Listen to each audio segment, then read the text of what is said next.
శుభం వ్యాధ శ్రీ గురుభ్యో నమః. కుజుడు విశేషంగా కన్యారాశిలోకి ప్రవేశించాడు. జూలై 28వ తారీఖున ప్రవేశించాడు. ప్రవేశించిన తర్వాత అక్కడ 45 రోజులు ఉంటాడు. సో అక్కడ ఉన్నప్పుడు ఏంటంటే అక్కడ నుండి శని యొక్క దృష్టి కుజుడి మీద, కుజుడి యొక్క దృష్టి శనీశ్వరుడి మీద ఒకరినొకరిని వీక్షించడం వాళ్ళిద్దరికి పడదు. వాళ్ళిద్దరి మధ్య ఒక విశేషమైన యుద్ధం జరుగుతుంటుంది తెలియకుండాను. మన ఇండియా పాకిస్తాన్ బార్డర్లో చూసారా, బాగా బార్డర్లో యుద్ధం జరుగుతుంటుంది. వాళ్ళిద్దరు ఆ యుద్ధం మబ్బుల్లో ఉన్నప్పుడు దాని యొక్క ప్రభావం అనేది మకర కుంభ మీన రాశి వారికి ఎలా ఉంటుంది అనే ఒక పాయింట్ మనం విశేషంగా తెలుసుకోవడం ప్రయత్నించేద్దాం. అంటే ఇవన్నీ ఎందుకు చెప్తున్నాం అంటే ఇండెప్త్ మళ్ళీ రాశి ఫలాల తర్వాత ఇవన్నీ ఎందుకు చెప్తున్నాం అంటే ఒక్కొక్క పాయింట్ ఎందుకు దేని మూలాన మనం నష్టపోతున్నాం, దేని మూలాన మనం లాభం పొందుతున్నాం అనేది కొంచెం అనాలిసిస్ కొంచెం డీటెయిల్గా వెళ్తారు కదా, దేనికి ఏం చేసుకుంటే బాగుంటుంది అనే విశేషం తెలుసుకోవడం కోసం ఇవన్నీ చెప్తాం అన్నమాట. సో మకరానికి ఏమైందంటే విక్రమస్థానంలో శనీశ్వరుడు ఉంటే భాగ్యస్థానంలో కుజుడు ఉన్నాడు. మకరానికి శని బలవంతుడు, కుజుడేమో శత్రువు అయిపోతాడు. ఏమంటే భాగ్యంలో కుజుడు వచ్చిన తర్వాత లక్ని కొంతవరకు అన్ఫేవర్ చేద్దామని ట్రై చేస్తాడు. విశేషంగా ఉద్యోగస్తులు అనుకోండి, వ్యాపారస్తులు అనుకోండి, వీళ్ళిద్దరికీ ఏంటంటే depends on luck only the life. Film industry వాళ్ళు అనుకోండి, వీళ్ళందరికీ ఏంటంటే ఇండస్ట్రీ వాళ్ళందరికీ కొంత లక్ ఫేవరింగ్గా ముందుకెళ్ళే రకాలుగా ఉంటారు. సో ఎప్పుడైతే 9వ ఇంట్లోకి కుజుడు వచ్చాడో ఈ శని బలవంతుడు కాబట్టి శని యొక్క దృష్టి డామినేట్ చేస్తుంది కాబట్టి శని దృష్టి ఎప్పుడైతే కుజుడు పడిందో 9వ ఇంట్లో ఉన్న భావాన్ని 9వ భావాన్ని పూర్తిగా అటాక్ చేయడం ప్రయత్నం చేస్తారు. అందులో మొట్టమొదటి తండ్రి గారు, రెండవది విశేషమైన విదేశీలో పోయి సెటిల్ అవ్వాలి అనుకుని విశేషమైన పరిస్థితికి వెళ్ళాలనుకున్నవాడు, అంటే అబ్నార్మల్గా ఏదైనా చేయాలనుకున్నది 9వ భావం బట్టి మనం చూస్తుంది. దాని మీద దాని యొక్క ప్రభావం ఉంటుంది. సో ఇలా ఉన్నప్పుడు ఏంటంటే చదువుకుంటున్న విద్యార్థులు, కాంపిటేటివ్ ఎగ్జామ్స్ రాసే వాళ్ళకి దీనికి సంబంధం లేదు, వాళ్ళు యాజ్ యూజువల్ రాసుకుని వెళ్ళిపోతారు. అది కాకుండా మిగిలిన వ్యక్తులు ఎవరైతే ఉన్నారో వాళ్ళందరికంటే పెళ్ళైన వాళ్ళకి భాగ్యస్థానం, పెళ్ళి చేసుకోవాలనుకున్న వాళ్ళకి భాగ్యస్థానం, అదృష్టం ఎంతవరకు ఉంది, ఒక రీచ్ అవ్వాలనికి రీచ్ ఇంకా అవ్వనివాడు, ఉద్యోగం లేని వాడికి అదృష్టం ఎంతవరకు ఉంది, డైనమిక్ స్టెప్స్ చేస్తున్న ఉద్యోగం కోసం కానీ మనకి లక్ ఫేవరింగ్ అవ్వట్లేదు. ఇలాంటి వాటన్నిటికీ ఏంటంటే ఆ 9th హౌస్లో కుజుడు రావడం అనేది అంత కంఫర్ట్ జోన్ చెప్పడానికి లేదు. కానీ 45 రోజులు అక్కడ ఉంటాడు. ఈ 45 రోజుల్లోని ఏంటి అంటే అన్ని చేతికి వచ్చినట్టు వచ్చి ఏదో మిస్ అవుతున్నట్టుగా చూపిస్తాడు. కుజుడు అక్కడ వచ్చాడు కాబట్టి దానికి శనీశ్వరుడు దృష్టి కూడా పడింది కాబట్టి ఆ మిస్ అయిపోయింది. మిస్ అయిందో తెలియదు, మన వాళ్ళు చెప్తుంటే బెంచ్ మీద ఉన్నారంట, లేకపోతే అదేదో ఫైల్స్ లోపల పెట్టేసిన తర్వాత బెంచ్ మీద ఉంటే ఎప్పుడు కాల్ ఫర్ చేస్తారో మనకు తెలియదు. అలాగే ఇప్పుడు లక్ ఫేవర్ అయ్యి విదేశాల్లో విశేషమైన ఉద్యోగాలు చేస్తున్న వాళ్ళు చాలామంది ఉంటారు. ఈ 9th హౌస్ మీద ఎప్పుడైతే అటాక్ చేస్తుందో ఆ లక్ ఫేవరింగ్తో వెళ్ళిపోతుంటారు కొంతమంది విదేశాలకి. వెళ్ళిన తర్వాత ఆ లక్ అది బ్రేక్ అవుతుంది ఒకసారి. నెక్స్ట్ ఏం చేయాలో వాళ్ళకి తెలియదు. విదేశాలకు వెళ్ళిపోయింది కానీ అక్కడ ఉద్యోగం ఏం చేయాలి, చదువు ఏం చదవాలి, చదువులో నెక్స్ట్ స్టెప్ ఏంటి అన్నది ఒక బ్లాంక్ అయిపోయినట్టుగా అయిపోతుంది. సో కొంచెం జాగ్రత్త పడటం చాలా అవసరం పడుతుంది. ది మోర్ డైనమిక్గా వెళ్తున్నాం, సక్సెస్ ఇప్పటివరకు చూసాం, ఇప్పుడు ఎందుకు ఇలా బ్లాక్ అయిపోయిందని కూడా ఆన్సర్ దొరక క్వశ్చన్ లాగా అయిపోతుంది. అలాగే కుంభరాశి వారి దగ్గరికి వచ్చినప్పుడు కుంభరాశి ఆల్రెడీ రాహుకేతుల ప్రభావంతో కొంత ఒత్తిడిలో ఉంటాడు. ఉంటుండే అష్టంలో కుజుడు యొక్క ప్రభావం కూడా మొదలైపోయింది.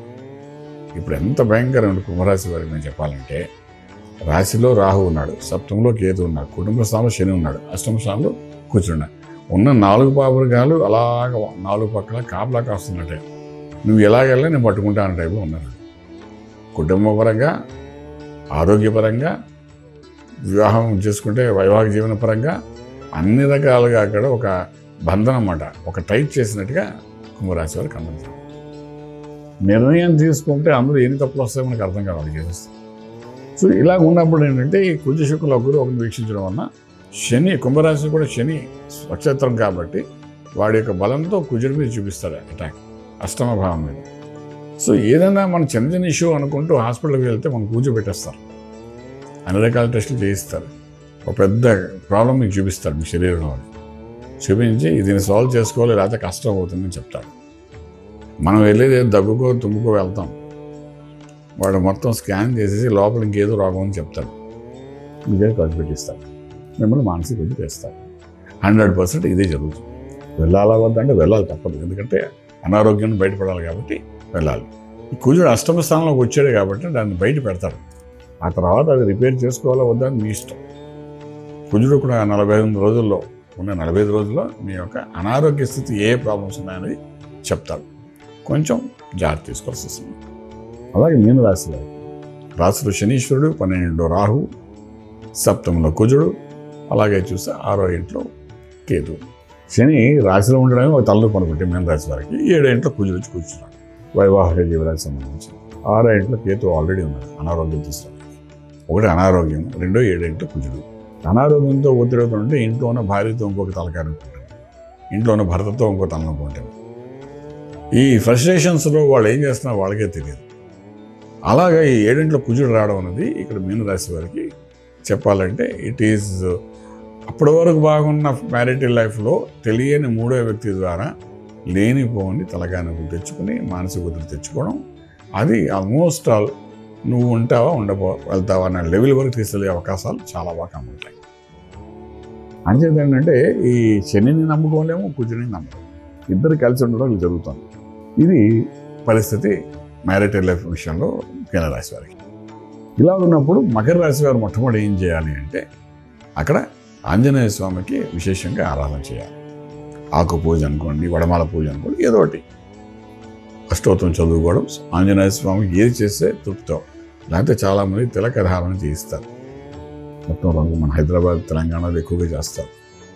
అలా చేయించుకోవడం కానీ ఆంజనేయ స్వామికి విశేషంగా పూజ చేయడం అవసరం మకర రాశి వారికి.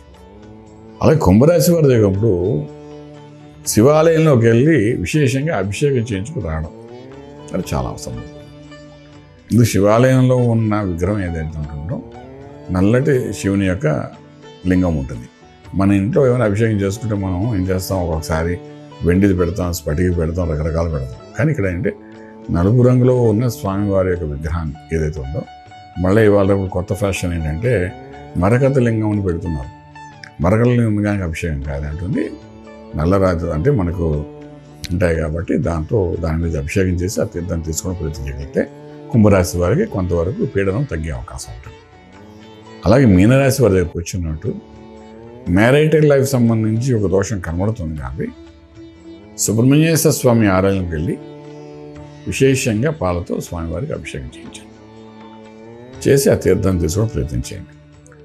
ఈ రకంగా చేసుకోవడం వల్ల ఏంటంటే ఒక డిస్టర్బెన్స్ క్రియేట్ అయింది ఏదైతే ఉందో అది కొంతవరకు నలిఫై డైల్యూట్ అయ్యి ఆ ఇష్యూకి పరిష్కార మార్గం కనబడుతూ రాజమార్గంలో రాజ్యం పొందగలుగుతారు. శుభం బియాత్.